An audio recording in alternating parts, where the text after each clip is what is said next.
Mga kapatid, kayo po ay aking inaanyahan na panoorin at pakinggan ang mensahe ng mensahero ng silangan. Mga video na kung saan ay nagbukas ng aking diwa at nasagot ang marami kong katanungan.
Isang pagbati, mga Oferians, minabuti naming talakayin ng mabilisan dahil hindi namin akalain na hanggang dito sa Pilipinas ay aabutin pa nitong mga Hudyo-Hudyuhan. Unahin lang namin ang Balfour Declaration. Sa mga nakaraang video ng Magog series, naipakita natin ang mga ginawa ng British Royal Crown at kung paano nila na-colonize ang mga bansa na nakapaligid sa Ophir, Philippines. Dito sa video, ibibigay namin ang pinaka-bottom line kung paano nila sinimulan ang plano.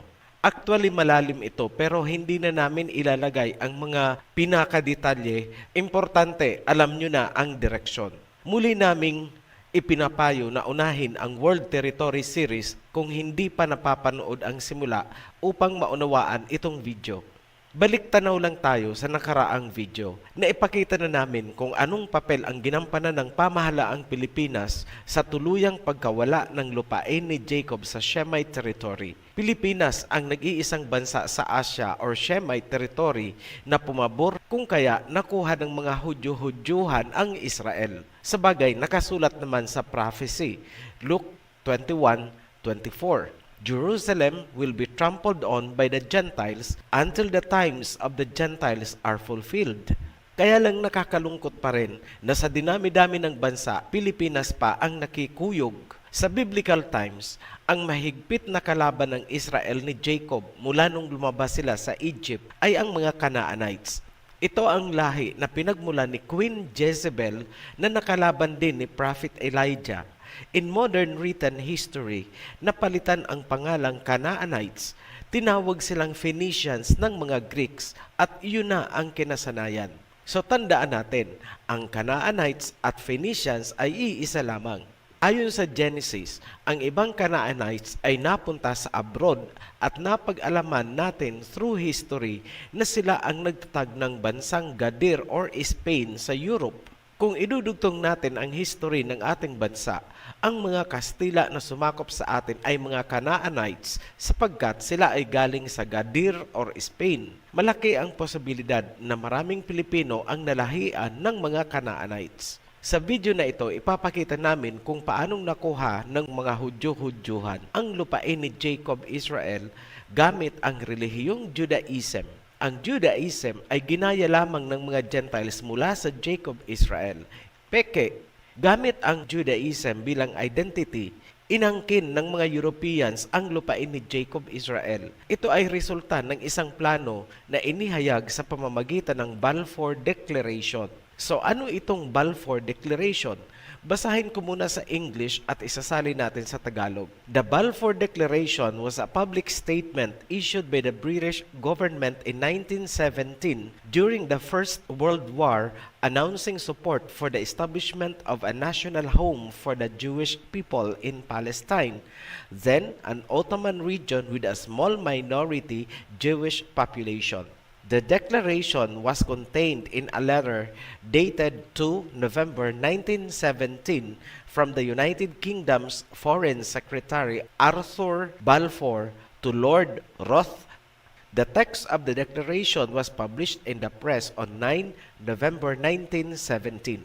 Ang Balfour Declaration ay isang publikong pahayag na inilabas ng gobyernong Britanya noong 1917 around the time ng First World War. Inihayag ng Britanya ang suporta sa pagtatag ng pambansang tirahan para sa mga Hudyo na ilalagay sa Palestina, isang rehiyon ng Ottoman na may maliit na Jewish population. Note, ang Jewish population na bibigyan ng tirahan ay ang mga Hudyo-Hudyuhan na pinangungunahan ni Roths. Nahihirapan ako pronounce. Tawagin na lang nating Roths. Sino ang involved sa mga plano? British Royal Crown na naman, katandim si Roths. So kitang-kita nyo agad ang footprints ng lahi ni Queen Jezebel. Huwag kalimutan na itong mga nag-claim ay hindi naman talaga lahi ni Jacob, kundi mga Europeans na nag-adapt lamang ng Judaism. Tandaan din na ang lahi ni Jacob ay hindi pa nakakabalik sa Jerusalem mula nang sila ay palayasin ng mga Romano noong AD 70 Siege of Jerusalem. Pakiusap sa mga didiskusyon tungkol sa content na ito, mag-aral muna ng world history. Nakikita nyo sa screen ang electronic copy ng Balfour Declaration mula sa British Library as published by Wikipedia. Sinabi natin na ang inihayag ng Britanya ay isang pagsuporta sa isang claim na magkaroon ng Jewish national homeland. So, diniklara ng Britain na sa lupain ng Palestine ilalagay ang Jewish homeland ni Roths. Bakit ginawa ng Britain? Maiksi lang ang sagot namin. Si Roths ay isang banker. Hindi basta-basta banker lang. Kaya niyang pautangin ang Great Britain. So, pinasok ng Britain ang Shemite territory para kay Roths. Kinuha nila ang lupain ni Jacob at iyan na ang pinagmula ng conflict mula noon hanggang ngayon at sa darating na panahon.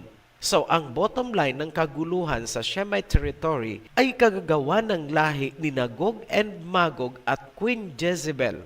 So, ano itong Aliyah? Biblically, ang Aliyah ay pag-uwi ng lahi ni Jacob sa Israel. Ang prophecy na ito ay piniki din ng mga Hudyo-Hudyuhan. Naghakot na sila ng mga kasamahan nilang Hudyo-Hudyuhan din at yun daw ang katuparan ng hula na muling iipunin ang Israel. Peke, hindi po lahi ni Jacob ang pinauwi nila sa Israel, kundi mga kapwa nila na naghuhudyo-hudyuhan. Nasa exile pa po ang ibang tribes ni Jacob mula pa noong Assyrian invasion. Ang tribe naman ni Judah ay ibinenta na sa pagkaalipin sa iba't ibang bahagi ng mundo. Amerika, Europe, Canada, you name it. At kung saan-saan pang colony. Ginawa na silang alipin sa mga plantations. In short, ang katuparan ng prophecy na yan ay piniki din ng mga nagkukunwaring Hudyo gamit ang relihiyong Judaism. Sino ang nagbigay ng pondo para sa Aliyah? Si Roths. Napaniwala nila ang mundo na sila ay mga Hudyo. But in reality, sila ay lahi ni Gog and Magog. From biblical times to the modern times, nothing has changed. Walang nagbago hanggang sa dulo ng panahon. Matatapos lang yan sa pagbabalik ng Misaya. Ang unang peke na Aliyah, rejection ang response nila. Foreigner itong mga nagdatingan. Lumalabas na ang Israel ngayon ay isang Roths nation. Hindi sila ang lahi ni Jacob. Sila ay mga Japhethite Gentiles mula sa Europe. Lumalabas din na ang mga ginawang ni Bigote noon sa milyong-milyong Hudyo-Hudyuhan ay upang maging basihan sa pag-claim sa Jerusalem. Pinalalabas nila na sila yung mga persecuted na mga Hudyo.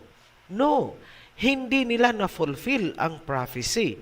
Ni minsan, hindi sila naibenta para maging slave. Hindi nila na-fulfill ang sinasabi sa Deuteronomy 28. Ang ginampanan ni Adolpong Bigote ang ipinangtapal nila sa katotohanan. To sum up everything, ang bottom line ay Canaanite invasion of Shemite territory. Basahin ko. The declaration became a core component of the British mandate for Palestine, the founding document of mandatory Palestine, which later became Israel and the Palestinian territories. Ayan, malinaw na gusto nilang kontrolin ang territory. Proof na gusto nilang makuha ang Palestine ay ang naudlot na planong annexation of Palestine to the British Empire ayon sa memorandum ni Herbert Samuel. I will read it. A month later, Samuel circulated a memorandum entitled The Future of Palestine to his cabinet colleagues. The memorandum stated, I am assured that the solution of the problem of Palestine would be the annexation of the country to the British Empire. Ito, pakinggan nyo mabuti. Samuel discussed a copy of his memorandum with Nathan Rhodes in February 1915. Ayan, lumutang ulit ang pangalan ni Rhodes.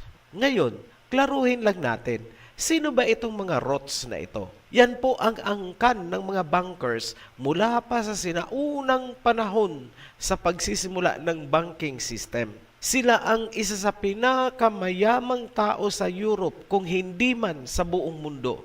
Balikan natin ang Aliyah. May isang classical example kaming ipapakita sa inyo bilang babala sa lahat ng Filipino. May tinatangka na silang makuha. Gaya ng nangyari sa mga nauna pagdating doon. Iko-convert din sila sa Judaism as requirement ng citizenship. So walang choice kundi tangkilikin ang Jewish Babylonian worship. Buti na lang hindi natuloy ang pagkuha nila sa Pilipino na yon. Ngayon, ano ang nangyayari? Halimbawa, natuloy. Ano ang magiging sitwasyon? Pagdating sa Israel, karamihan sa mga nag-aliyah ay pinatitira sa mga delikadong location. Marami sa mga na-recruit ng aliyah ay mula sa tribe ni Manasseh at Levi na napadpad malapit sa border ng China at India.